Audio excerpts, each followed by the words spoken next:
Another hour, another Indie Extreme. I'm here joined by Sam and Scott. Hey, Sam. Hey, Scott. Hello. Hello. From Sigono. Sigono, how do I pronounce it? You pronounced it perfectly. Okay, It's that Sigona. Sigono. Yeah. Sigono, that's great. The game we have here is Opus Echo of Starsong. Can you tell us a bit about Opus? Yep. So Opus is a narrative puzzle adventure series. This is actually the third entry. Our players tend to compare it to visual novels with light mechanics, but it's a very story-driven sort of series. And it generally features a bittersweet story and a sci-fi setting. Mm-hmm.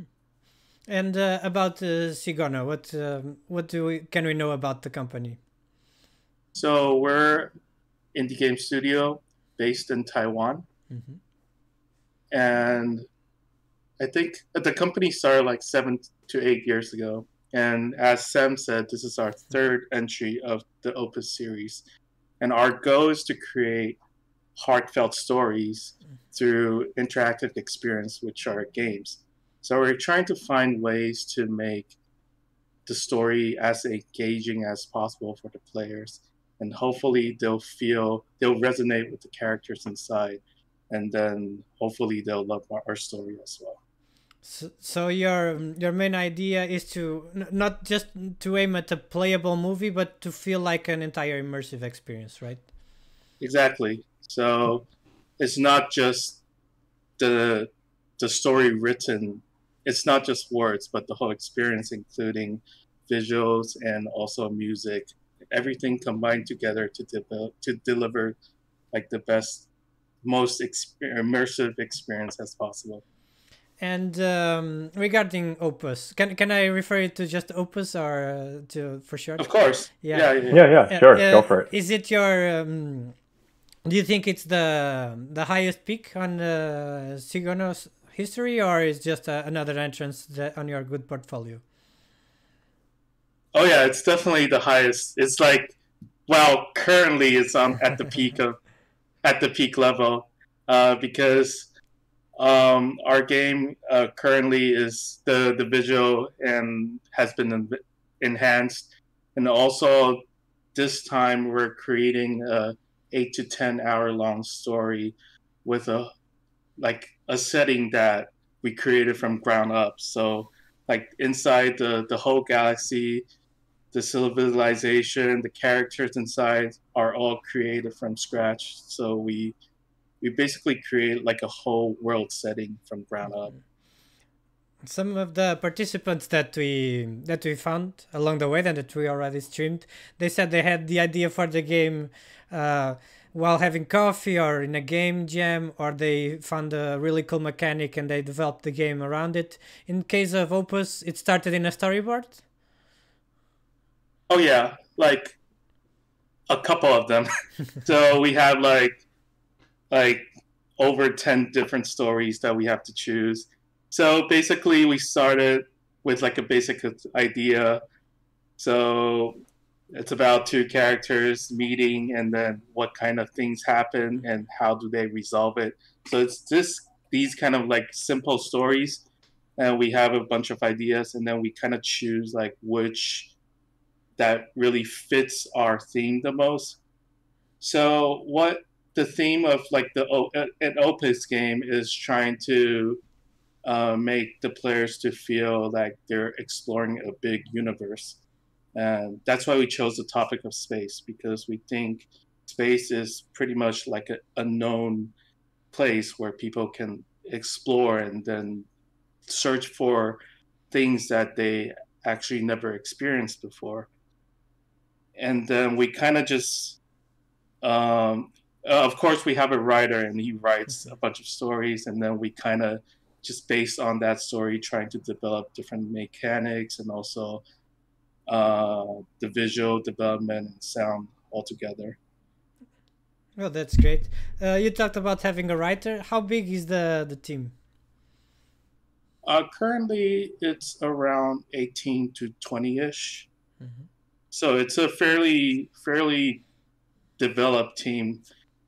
And then yeah. basically that. Oh, that's great. So you have don't know if you can disclose, but you have a writer. You have I imagine at least artists. Most of them would be programmers. Actually, it's like half programmers, half artists, and couple, two, three like designers. And then one thing uh, we have to really talk about is we have actually two sound developers. We have a composer and also a sound effect artist. So because we think that sound and music is like a central point of what makes a game to be really immersive. So we really think that making the sound right is one of the key components of making an immersive experience. Yeah, everyone in the chat will notice when we boot up the game. I'm just going to do that. That you have this really great care for telling a story and for the environment, and that reflects on also on your team. It's not usual to have half the team be more in the creative and artist and sound department, and that's really great. And it shows what care you have regarding this whole experience. Let me just hop into the game. I need to restart my camera because she acts tricky sometimes. And here I am back again. And if everything is okay, the game should be showing up any second now. We can you tell us about which point we are going to start? Okay, so when we see the main menu, you'll see that you're an old man. There's an old man sitting there. I'm actually seeing a black screen right now. Yeah, it's already there, yes. Oh, okay. I see it now. Okay, cool. Yeah, so with the third opus, the whole story is told from the perspective of an old man. So this whole game that you play through is actually his memories. And this old explorer, his name is June. And if you press continue, you go back in time to relive his memories. Okay, so every time you go to the main menu, you have this immersive experience of being sent back in time, independent on which part of the game you are, right? Yeah. Okay, that's really cool. Yeah, so 66 standard years ago. And I was sent a custom save file, so this is not the beginning of the history, right? Yeah, so this is about half an hour into the game. So can you give us a little intro of the state we are in the story? What does the public need to know about where we are found at the moment? So the two guys you see now, one of them is the younger version of that old man, and the big guy next to him is his companion. And they're currently infiltrating a space pirate base. The reason for that is because earlier they were collecting intel on this exact place because they believed there were treasure here. And when they were collecting this intel, someone beat them to it. But after they did that, they learned that this place is actually a trap to lure treasure seekers. So because they feel guilty about letting the person who beat them to it take the intel, so they're here to save her, and that's where you're at now. Mm-hmm. I'm trying to save. I think they're, if I recall, they're called. I don't know if it's witches, or the. Yep. Correct. Yep. So the story takes place in a distant solar system. It's called Thousand Peaks. And this place has just endured 20 years of war over a precious resource. And that resource is the treasure that you, June, are here to look for. And the reason obviously will be revealed over the course of the story. But if you just go to that mural there and give it a look. Yeah, I'm by there actually looking at the It's a really cool lore fragment. Yeah, so as you explore, you'll realize that the places that contain this resource are actually ancient ruins. And these ruins belong to an ancient race. And this race is connected to the birth of this precious resource, which in the game it's called Lumen. I can't help but notice it reminds me of when you go to space travel and space histories. There's always these staples in the gaming industry, which is Mass Effect, and in the movie industry is Dune, which is also a fight for a resource. Were they inspirations?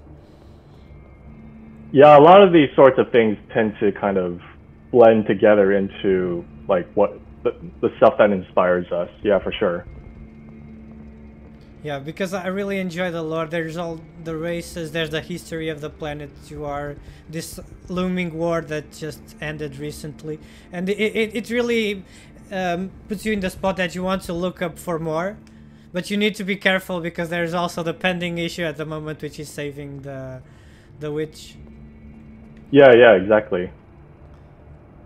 And also the... since I'm talking on the stream, so multitasking isn't the best task, but there's also this. It's not power, but it's this light with songs that the player can have. It's also really tied to the lore, right? Yeah. So I'm not sure exactly where you are at this moment because I'm a bit lagging behind. But you should be arriving at a door any moment. I'm almost there. That's why I mentioned I played this part already, so that's why I mentioned it beforehand. Yeah, so one of the properties of this resource, Lumen, is that it emits a frequency that normal people can't hear. And some people can hear them, and these people are called witches. And these witches, they can imitate the sound signature of this lumen with their voices and record them. So this is that USB-like thing that the big guy just gave you. That's a recording of a witch's imitation of that frequency. And this frequency was used by the ancient race to power their ancient ruins. So these recordings are very precious in the markets, and because it guides the explorers to these places. So in other words, it's kind of like the sound of the witches who recorded it. They work as the keys to open the mysteries inside this dungeon. Yeah, it resonates with the lumen, right? Exactly. Yeah. So in this case, they're using the sound of the witches to open the door in front of you. So the sound of witches and the lumen and this ancient race, like they're all connected, and you'll kind of find out their relationship throughout the game. And the whole ancient race used to value this so much that all their systems are interconnected and blended with the use of the lumen and the voice of the witches, which I haven't found that yet, so I'm speculating. You can confirm or deny or just ignore. But were the ancient races all sorts of witches, or did they also need to carry this device with them?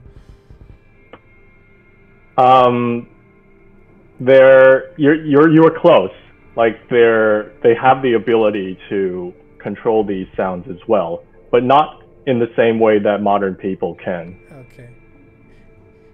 Because it would be very very tricky for them to create a system. Then they need a recording of that. So yeah, exactly. So it makes perfect sense. Regarding the gameplay itself, for now it's a bit more of an exploratory part and following the story. Can you tell us about if it has puzzles or what can the players expect throughout the game? So the game will be divided kind of into two parts. So right now you're currently exploring what we call the caves. So inside you're trying to find ways to open the door and then get into like the deepest temple inside the cave. So you'll be utilizing the USB stick, the sound samples, and trying to find ways to manipulate sound to open doors and to go in further. So this part is the cave exploration part. But after this part, you'll be able to travel in space. So you'll be driving a spaceship and going from planet to planet and to gather resource to upgrade your ship and to go travel further into other caves that you're exploring later in this game. And then I think you might be able to, I'm not sure how long the playtime will be, but you might be able to see it to show everybody later on the space exploration side. Let's see how far we can go. Yeah. But do the other planets have their own visual identity, or are they also based on this ancient race and have this gloomy and brown ancient look? Actually, it's all based on. It's actually all built by the same ancient race, but there will be a huge variety between these planets because all the planets they're in a different position. So some might be really bright and very natural looking, and some is very mechanical. Like this one, there's a bunch of like different pipelines and stuff. So there's a pretty big visual variety between all the planets that you'll explore. Oh, that's cool. Where did the... I think I might have asked a similar question, but where did the idea for the... We know you started with the story, but where did the idea for the story came? You brainstormed a bunch of different stories and ended up in this version, or was it something that someone had that brilliant idea for the story? The whole thing kind of grew organically from the writer. Like originally he proposed a few premises as Scott mentioned. And we started off like with some pretty key differences, like compared to what we have now. And the material just kind of developed over time as we try to fit the different pieces, settings, technology, and all that lore together. How big is the lore though? Because everything I see is tied and connected together. There's this, as we mentioned, the war, there's the ancient race, there's the current world, the current companions, there's the witches, and I'm still in like the first hour of the game, so how big is that, conceivably? It's pretty deep. Well, I'm the translator, so I kind of like I got really deep into what the writer was trying to communicate. So all I could say is, yeah, like if you play through the main story, it's about 8 to 10 hours. But if you really want to dig in, it could last you to about 16 hours. Okay, so that's very good content. That's a lot of content. What is the price tag for Opus? Is it already available? Yes, so it's currently available and on Steam right now. I think it's $17.99 US. Okay, for 16 hours of content, that's a good bang for your buck. Oh yeah. What platforms is it going to be available in? Just Steam and PC, or are there any plans for other platforms? Yeah, so we're definitely looking at porting the game onto all platforms possible. But right now we're focusing on PC and Mac first. And then after, because the game has just launched about a month or two, so we kind of want to fix all the bugs and make sure the game is ready to be ported. Then we'll try to explore different platforms. Okay, so content-wise, is it 100%? Or you plan on having more patches with extra content? I'm asking because I didn't finish the game, so I don't know if the story wraps up, and let's not spoil it, but are there any plans for more content, or for now it's just stabilizing the game, trimming out the bugs, and porting to other platforms? I think currently it's pretty the game is pretty complete right now. So I think we had a pretty good ending. I shall say. Ending? Is there multiple endings? Just one? Should we Secret. answer this? Let's let. It depends on how you interpret it. Okay. Okay, let's keep it secret. Everyone needs to play twice at least and figure out if they got in the same spot or not.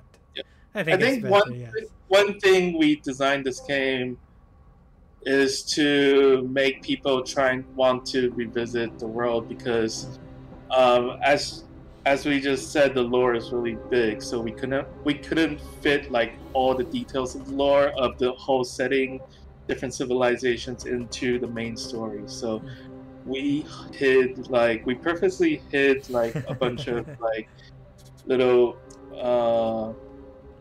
clues on what happened to the world all around the space.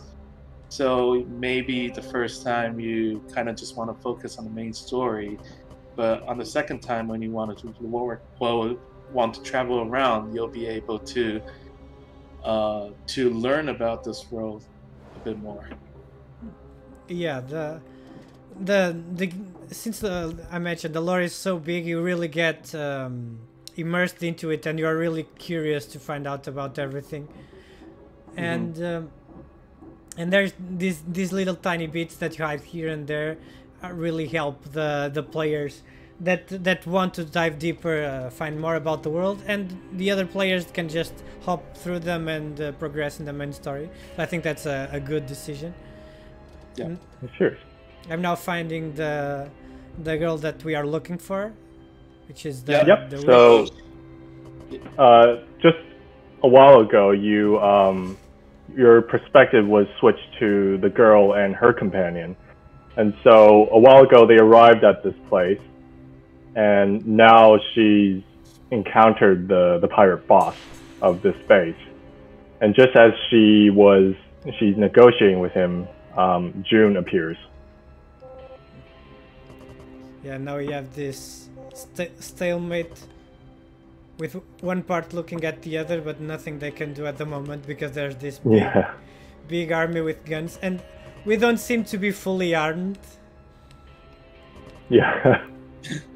Yeah, they're pretty careless about it. Yeah. They're like, well, let's just wing it. Yeah, let's just show up and hope for the best. Should I go active about it or say it's too late? What do you guys think? For the go sake after of, about it. Yeah, for the sake of this stream, maybe go after about it. Let's go. Let's go after them. I'm not afraid. So we can say is if you choose the other selection, you'll die. Oh, that would have been a funny moment. Yeah. So in this game, we kind of made like some decision choices for the players to choose. So these choices are often between June's decisions, because we want to make the player feel like June. We want the player to be playing as June. Yeah, you want the player to have ownership of the story too, so they are also not just being guided, but they are also taking part in molding everything. That's exactly. Yeah, exactly. Great. What were the, if any struggles or any hiccups that you might have during development? Struggles and hiccups. I think one interesting aspect that happened during the development is how we communicate with the whole team about this story, because the story has a completely made up setting. So how can we convey this whole world and to try to make everyone on the team on the same page? Proven to be quite challenging, because if you say, oh, if you want to make a world filled with ancient, an unknown ancient civilization, everybody has their own imagination of it. Yeah. And how to try to bring everyone on the same page has proven to be quite challenging. Oh yeah, for sure. Yeah, imagine you try to describe it your best, but then everybody has their own interpretation of what you're trying to convey. So I really imagine the struggle would be to guys, this is our vision. We all have our different visions, but we need to find the central one, right? Exactly. Did you get as most recent years have been a very different time for in all of our lives. Did you get impacted by what happened in the world in the last 2 years, or were the team already working in the same pace as they are now? Oh, you mean COVID? Yeah. So we were kind of lucky, because in Taiwan we weren't that affected. So like, I think we were working from home for about like 2 months or 3 months. I'm not. I kind of forgot. For the whole pandemic, you got only two mandatory months of work, remote work. Yeah, I think it was about 3 months. Yeah. So yeah, we were kind of lucky. Oh yeah, that's so it didn't have any major impact on the development cycle. Yeah, I don't think we're affected that much. Yeah. Oh, that's cool. Well, but on the game industry, it has, because like now we couldn't go to any conventions. We used to like travel around the world to showcase our game onto different conventions. But now everything's online. Yeah, the three of us could be in Lisbon at the right now. Exactly, we can we can meet over there, but now it's all online, and I think the whole industry is kind of getting used to this kind of system. Yeah, it might still take a bit so we can return to the new, not return, but to get the new normal. But when I look back and I think about how the event used to be, like everyone surrounded by dozens of people watching new games and having you tell the story of your game. When I look back at that now, it seems like such a distant past. Like it reminds me of this ancient civilization that some people might not have heard of. Exactly. Yeah, I mean, there's goods and bads to it, I guess. Yeah, for example, like before, when conventions were offline, conventions that were held in the U.S. or Europe, like those are still pretty far for us. Like it costs a bit for us to get there, and for it now to be online and like accessible to people from other sides of the world, like that's like, at least for us, I think that's a good thing. Yeah, for now you can be. Of course, I can attend. So where is it? It doesn't matter. Yeah. But that also increases the level of competition, because it opens up to a lot more participants to join the conventions, and you can see that the game's quality are getting better and better every year, even with the hinders that the COVID pandemic brought to the industry. Yeah. Yeah, for sure. We can see in IndieX all the games look great. Opus looks amazing. I don't need to tell you guys know how great it looks.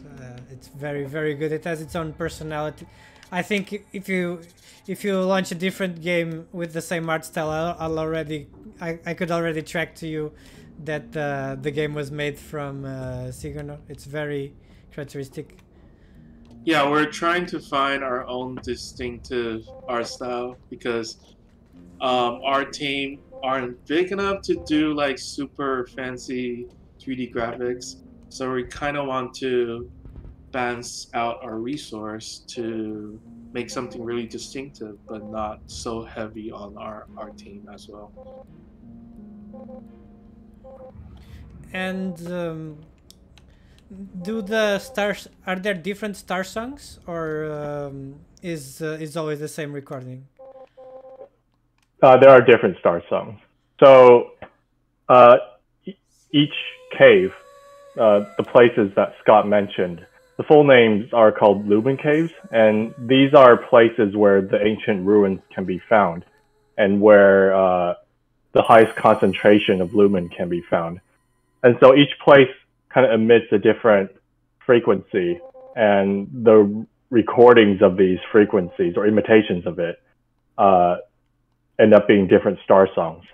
So the whole game is about sort of recording and finding and collecting these star songs. So right now you're in a place where you're stuck inside like their version of gel. So and you're trying to find a way out to open the door, but you don't have any sound recorded. So this is like a key moment where June he used his recording stick to record the sound of Ida, which is our witch. So with this sound, they're able to go and interact with the ancient devices. Yeah, these witches are so rare that the mob guys don't even try to take out my USB stick. They just think, oh no, there's no way you got a good enough recording to open these ancient ruins. That's how special Yeah, they are, exactly. right? Yeah, exactly. So these places, these lumen caves, like they're known to the modern world in this world setting, and a lot of them have already been converted, like the one you're in now. Like these pirates, they build their bases in these caves to mine the resources, and when they mine them dry, they move on to the next one.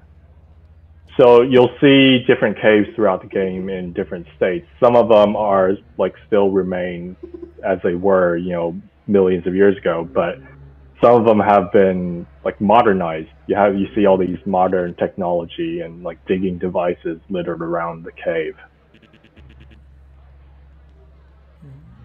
Now I'm getting the flashback of how I seem to have been wronged in the past with the Yeah, yeah. Cloudmasters.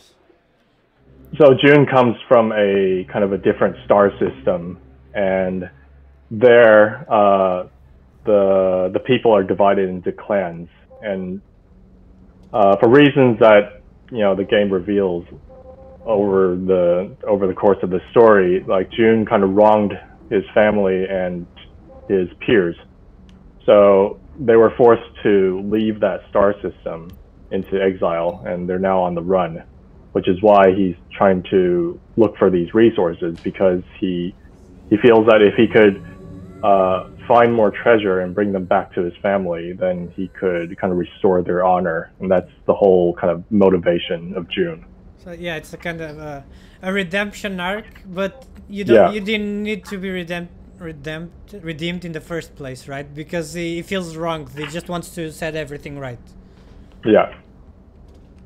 So there's also I'm- that you want to something else to worry about in the lore. It's about the main character's past. Oh yeah. So Yeah. during your game playthrough, you'll be able to learn about their past.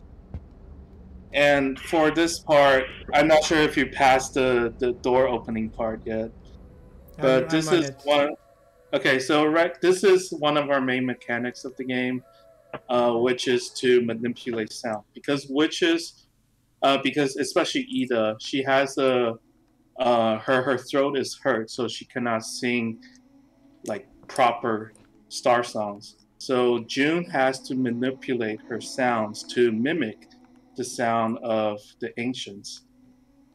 So right now, if you listen closely, start with Edith's voice, and as you go closer to the correct sound, it'll convert into what we call the Starsong sung by the ancients. And then, of course, we know like there are players who doesn't turn on sound for some odd reason, but also we use like visual guides as well for the players to play it without sound. Yeah, imagine playing a game as immersive as this, and then you're just hopping into a random Spotify playlist with ads. Exactly. Yeah. It says headphones recommended.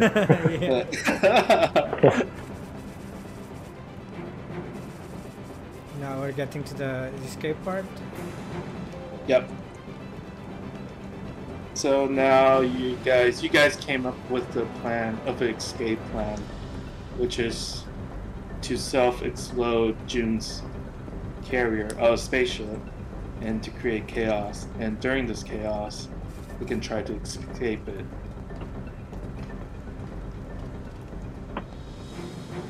So one thing that happened before when we were chatting is Kay, he's June's bodyguard. He was trying to protect you and he got shot, got injured in the process. Well, let's be honest, he brought a stick to a gunfight, literally. Yes, exactly.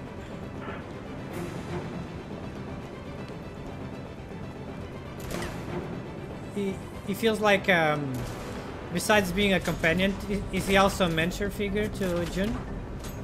Oh, absolutely. So their relationship will be explored further in the game, but he's definitely a mentor figure in June's life. Yeah, mentor, bodyguard, companion, and friend. Yeah. Doesn't bode well for people, usually. Yeah. For sure. He got shot already, so how worse could it be? So let's see, we got to the space part, I think.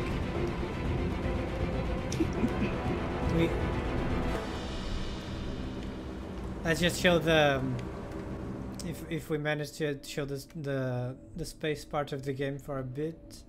Yeah. Yeah, I think we'll reach it. Yeah. We'll reach it. Yeah. So that was Remy, the short-haired girl. That's Edith's companion. She's the ship's pilot.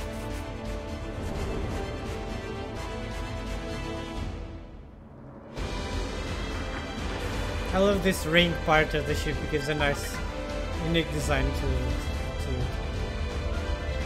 Yeah, we went through a lot of versions, a lot of designs to get to this point. It must be so hard to, after so many people have done spaceships, to get something unique of you. And I think for me, the ship looks great, but that ring in front that looks so unique. It's so cool. Yeah. So one of our art development process is to use silhouettes. So we try to create silhouettes of all the characters and also all the spaceship to try to be recognizable. So even if we see it like without any shading or color, we can still recognize what the ship is. So also minor spoilers, the ring on the ship will be pretty important as you progress through the game. Okay, so people have to play to find out, because I'm pretty sure we aren't going to find out in the next 5 minutes. There's someone in the chat saying there's already 2 Opus games on Switch. Yes, so those are our previous 2 games. But the story aren't connected whatsoever, but we kind of name under Opus series because we think the theme that we want to say is there. So you don't have to play the previous 2 stories to enjoy this one, but that doesn't hurt to play the other 2 games as well, right?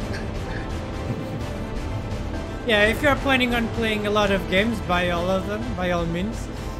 But if you just want to play one game, you have Echo of Starsong, which is looking amazing, as everyone can see. So where you're at right now is like the climax of chapter 1. So as you can hear, we work a lot on the sound. We try to incorporate the sound inside the story as well, so you'll feel immersed. The only thing I'm missing is some rumble on the gamepad. Oh yeah. Yeah. That would have been a game changer, but apart from that, the visuals, the lights all flashing, the screen shaking, the sound, everything blends perfectly with what we are expecting from the story, which is great. So we finished chapter 1. Maybe we start chapter 2 in the space phase? If not, exactly. Yes. Okay. Yeah. So that's cool. I think there's a little bit of exposition. Actually, yeah, there's a little bit of exposition on the whole world, what has happened. It's just a little bit world building. Yeah, I'm going over it as fast as I can. If you guys want to buy the game and play it, because that's also the point. But I really love this gloomy look, this black and white. Well, I don't know if it's fully black and white. If there's any shades of brown here, but it really takes you to how dark that part is on the memories, because it's a game based in memories, after all. Yes. Yeah. Exactly.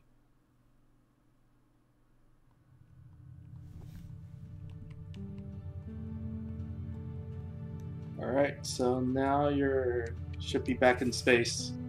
Yep, it is. So in space,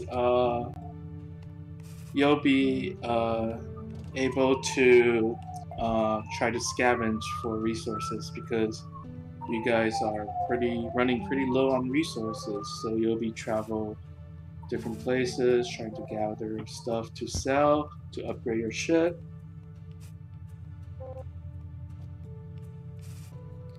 Yeah, and now we're stuck together because we came in 2 cars and now we're living in 1. Yeah. And there's one character called Remy. She kind of hates you right now. She seems to hate everything. Yeah.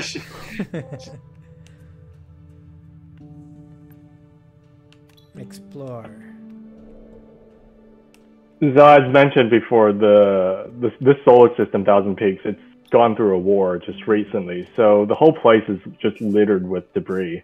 And that's why your characters can scavenge for parts and other stuff, because there's just so much left behind after the war. And it's not feasible for anyone to clean it up. Yeah, and now you can also upgrade the ship. There's this skill tree, upgrade tree, let's call it. So it shows a lot. It shows what the players are going to expect. There's a lot of stuff to unlock. Mm-hmm. Yep. So there's a little, because it's a space adventure. Who doesn't want to upgrade a ship? Yeah. But we're trying to balance between storytelling and like gameplay mechanics, because we know a lot of story readers, they are not that proficient in games, in like traditional game mechanics. So there's a little bit of resource management, but it's not the focus of the game. It's just there to give you an experience, to let you experience that you are trying to survive in space. So right now you should be in the map right now, and then I'm going to the doctor's location. Exactly. So this whole map is filled with different locations you can fly to if you have enough oil.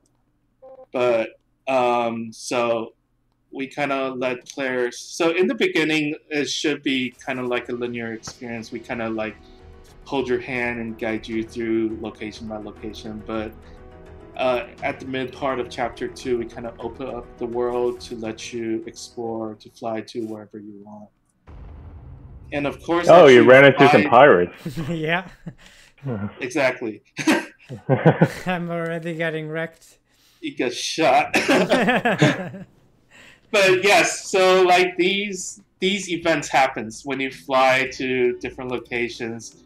You'll meet like bad people and good people as well, to kind of like to kind of build a little bit more on the world building aspect of the game. Yeah, yeah. There's a lot going on, and you always get back on your seat, wondering what's coming, and what decision should I take, how far should I go, and there's this random pirates that just shot me without me. I just tried to jam their comms, but it didn't work. I should have invested more in plates.